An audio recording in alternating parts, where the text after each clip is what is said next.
Okay, this is What is Love? We have capo 3. We're going to be fingering it in A minor, so it will sound in C minor.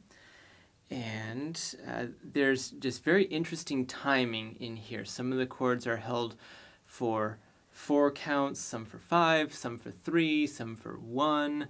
It all adds up to a multiple of 4, but it's complicated in between, so you really just kind of have to drill it until you get it all.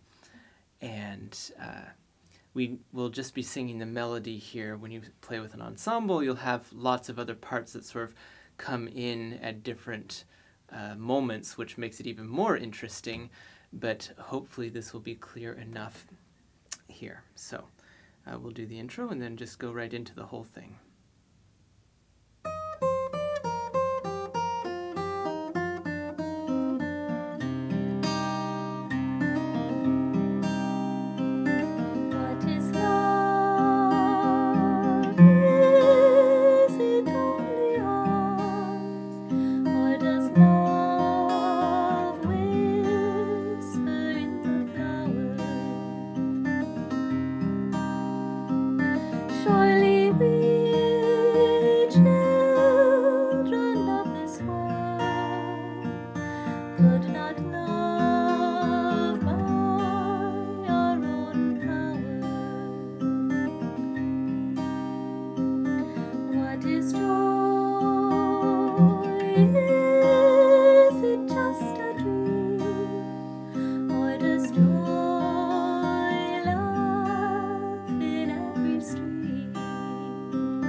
So I have some picking patterns that basically keep me sane as I count through all this. Anything that has 4 counts gets that. Anything that has 3 counts gets that pattern. Anything that just has 1, I usually just do that. Anything that has 5 counts, I sort of do a 4 plus a 1.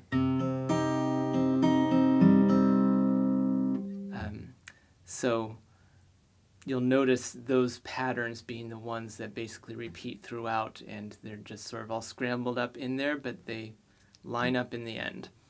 So let's see, what is tricky here? The trickiest chord is this B diminished 7th. Now you're coming to this from a G chord. Leave this finger in place because that B is going to be the root of the B diminished seventh. Put your ring finger on the D string, little finger on the B string, first finger on the G string, and just play these middle strings. Don't play the open E strings.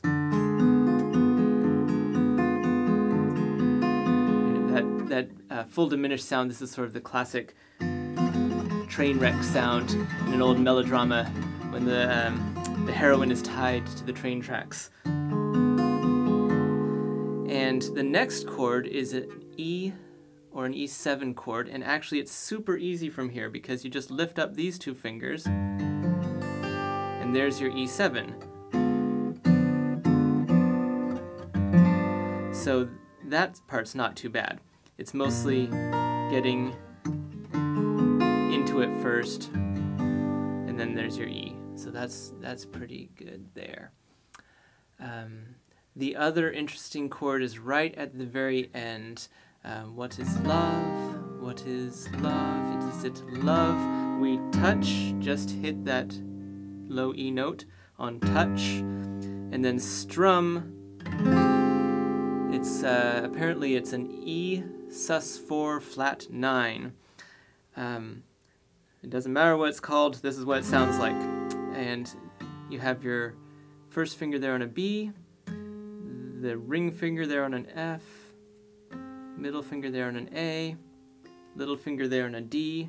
Makes this nice little square shape sort of thing there. This wonderful sort of suspended sound there.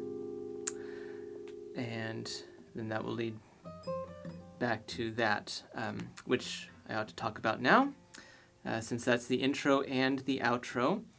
You come up here, if you have capo 3, this is the 11th fret. So you see your little dots there for the 12th fret. This is the 11th fret, so it's an E flat.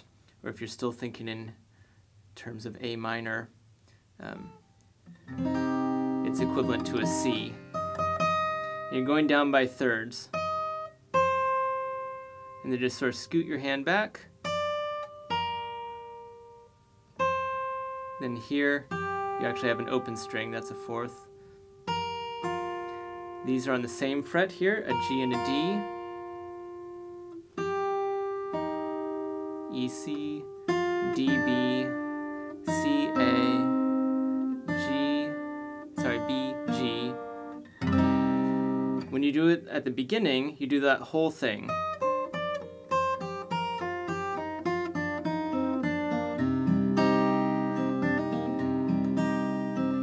So there's your intro. At the end, you just do a little bit of it because the singers are trying to hold their note and they can't last all that long. So you just go.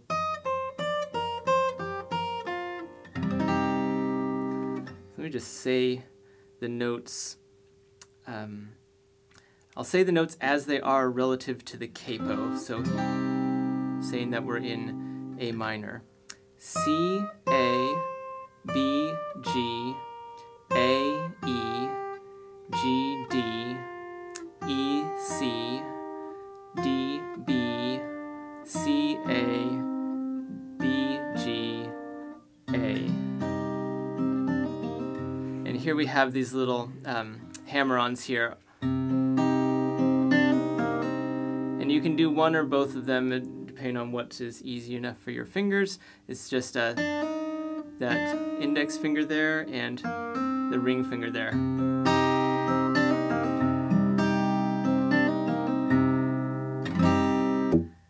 And I think those are all the pieces, so good luck pasting them together.